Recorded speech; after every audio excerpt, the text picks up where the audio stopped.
Hi viewers, welcome to our channel. నిన్న పవన్ కళ్యాణ్ గారు assembly సమావేశాల్లో మాట్లాడుతూ ఒక కీలకమైన మాట అయితే మాట్లాడడం జరిగింది. అది ఏంటి అనంటే, మాలో మేము ఎంతవరకైనా కొట్టుకుంటాం.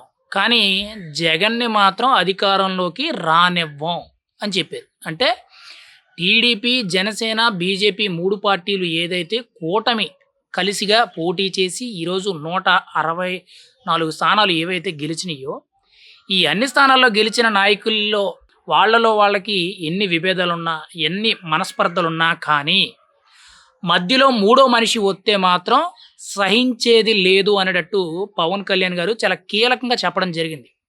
నిన్న అసెంబ్లీ సమావేశాల్లో మాట్లాడుతూ పవన్ కళ్యాణ్ గారు, "మాలో మేము ఎంతవరకైనా కొట్టుకు చస్తాం. కానీ జగన్మోహన్ రెడ్డిని అధికారంలోకి రానివ్వం. రాబోయే 15 ఏళ్ల వరకు కూడా ఖచ్చితంగా ఎన్డీఏ కూటమిలో భాగంగా టీడీపీ, జనసేన, బీజేపీ ఈ 3 పార్టీలు కూడా ఖచ్చితంగా కలిసే ఉంటాయి. కలిసే పోటీ చేస్తాయి.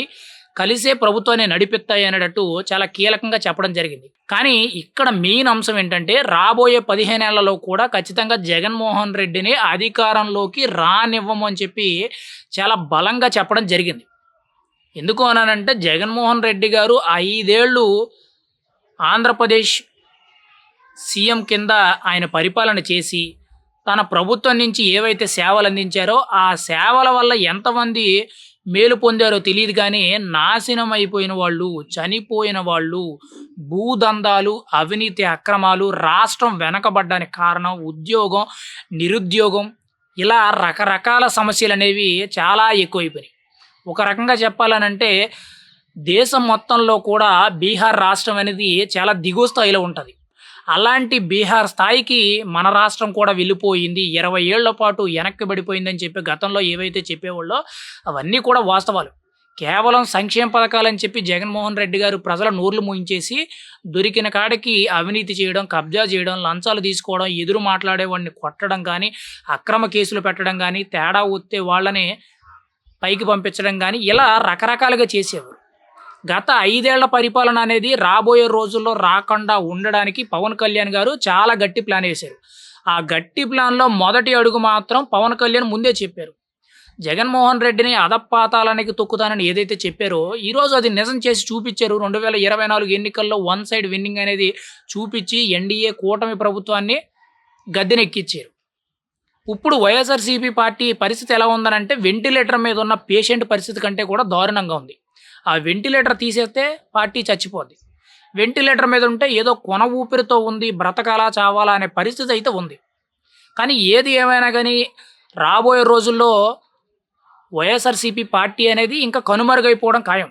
కానీ ఇక్కడ జగన్మోహన్ రెడ్డి గారికి మాత్రం చాలా ఎక్స్‌పెక్టేషన్స్ ఉన్నాయి. ఎందుకు అనంటే 2027, 2028 ఈ సంవత్సరాల్లో ఖచ్చితంగా జమిలీ ఎన్నికలు వచ్చే అవకాశం ఉంది. నిన్నో మొన్నో ప్రత్యేకించి కూడా పార్లమెంటులోని జమిలీ ఎన్నికల కమిటీ ఏదైతే ఉందో దానికి సంబంధించిన సభ్యులు ఎవరైతే ఉన్నారో వాళ్ళందరూ కూడా భేటీ అవ్వడం జరిగింది. ఈ భేటీలో అయితే ఖచ్చితంగా కొన్ని వార్తలేంటంటే బయట చక్కర్లు కొడుతుంది. 2027లో కానీ, 2028 మోస్ట్‌లీ ఖచ్చితంగా జమిలీ ఎన్నికలు వచ్చే అవకాశం ఉంది అనేటట్టు ఒక సమాచారం అయితే వినిపిస్తుంది.